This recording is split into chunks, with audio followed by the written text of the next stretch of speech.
एक आदमी बैंक में दाखिल होता है, अपने जीवन की जमा पूंजी को मजबूती से पकड़े हुए, जैसे वो इसे दुनिया की सबसे सुरक्षित जगह सौंपने जा रहा हो। बैंक जहां सुरक्षा एक विश्वास बन जाती है। वो पैसे देता है और बदले में मिलता है एक वादा। ना कोई तिजोरी दिखाई देती है, ना सोने का दरवाजा, बस एक डिजिटल नंबर और यकीन। बैंक कहता है आपका पैसा सुरक्षित है, पर असल में कहानी तो यहीं से शुरू होती है। आपका पैसा वहीं नहीं रहता। जैसे ही आप बैंक से बाहर निकलते हैं, वो रुपया निकल पड़ता है अपनी यात्रा पर। एक सफर जिसमें आप शामिल भी हैं और नहीं भी। बैंक उस पैसे को उधार देता है। किसको? अनजान लोगों को। कभी किसी को घर बनाने के लिए, तो कभी किसी को बिजनेस शुरू करने के लिए, और कभी कभी दूसरे बैंकों को भी। आपका पैसा अब दूसरों के ख्वाब बन रहा होता है, और हर उस ख्वाब पर बैंक ब्याज लेता है। 8%, 10%, कभी 12% तक। यही है बैंक की पहली कमाई। उधारी का खेल। भरोसे के नाम पर आपको क्या मिलता है? 3% ब्याज सालाना, कभी कभी उससे भी कम। लेकिन बैंक, वो आपके पैसे से कमाता है 12%। यानी असली खिलाड़ी वो है। इसे कहते हैं ब्याज दर का अंतर। यही है बैंक की असली कमाई। Simple game. सस्ता खरीदो, महंगा बेचो, और यहां माल है आपका पैसा। लेकिन कहानी यहीं खत्म नहीं होती। असल जादू अभी बाकी है। क्योंकि बैंक आपका पैसा सिर्फ एक बार नहीं देता, वो उसे बार बार घुमा देता है। बैंक एक ही रुपया 10 बार इस्तेमाल करता है, कई अलग अलग लोगों को उधार दे देता है। आपका 1 लाख सिस्टम में बन जाता है 10 लाख। कैसे? इसका नाम है सिस्टेमिक लेवरेज। इसे कहते हैं फ्रैक्शनल रिजर्व बैंकिंग, जहां बैंक को सिर्फ एक हिस्सा ही रिजर्व में रखना होता है, बाकी वो खुले आसमान में पैसा बना सकता है। सिर्फ भरोसे की नींव पर। आप बैंक में 100 रुपए जमा करते हैं, बैंक उसमें से 10 रुपए रिजर्व में रखता है, और बाकी 90 रुपए वो तुरंत किसी और को उधार दे देता है। मतलब आपका पैसा अब किसी और की जेब में है। अब वो 90 रुपए किसी दूसरे के हाथ लगते हैं।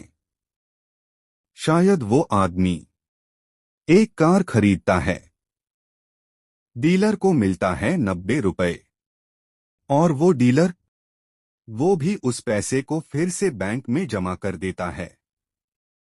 और ये सिलसिला फिर से शुरू हो जाता है। अब बैंक के पास फिर से 90 रुपए हैं। वो फिर से 10% रिजर्व रखता है, 9 रुपए, और 81 रुपए फिर से किसी को उधार दे देता है। और ये खेल चलता रहता है। पैसे का जादू जो 1 से 9 में बदलता है। आपके 100 रुपए अब बन चुके हैं 900 रुपए। कैसे? हर बार पैसा घूमा, हर बार बैंक ने थोड़ा हिस्सा रखा और बाकी उधार दे दिया। जैसे कोई जादूगर बिना छड़ी के जादू कर रहा हो। ज्यादा पैसा मतलब ज्यादा कर्ज, और ज्यादा कर्ज मतलब ज्यादा ब्याज, और ब्याज वो है बैंकों की असली फसल। उगाया गया, आपकी मेहनत से काट लिया उन्होंने, और आपको क्या मिलता है? एक सेविंग अकाउंट जिसमें 3% ब्याज और 30 वादे। वो भी तब जब महंगाई 6% से ज्यादा हो।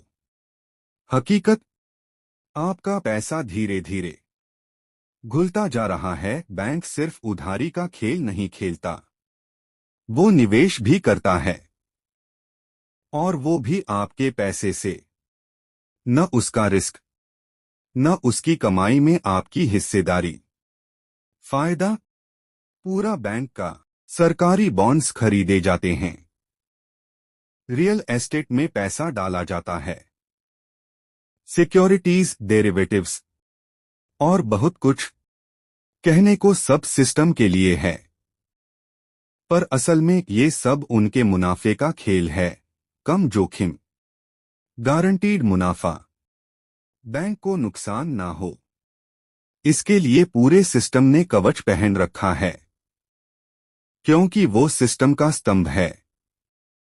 और आप बस एक खाता नंबर। और अगर सब गड़बड़ हो गया, अगर बाजार गिर गया, अगर बैंक की गलत निवेश नीति डूब गई, तो उनके पास है बीमा, बचाव योजनाएं, बेलआउट्स।